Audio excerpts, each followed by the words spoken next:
وهو الذي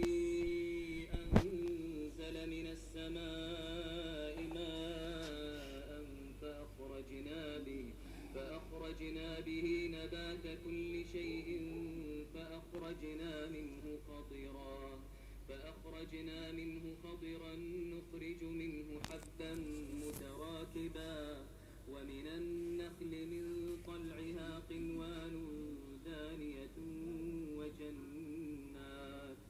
وجنات من أعناب والزيتون والرمان مشتبها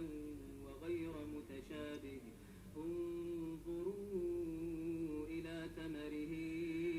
إذا أثمر وينعم إن في ذلكم لآيات لقوم يؤمنون وجعلوا لله شركاء الجن وخلقهم وخرقوا له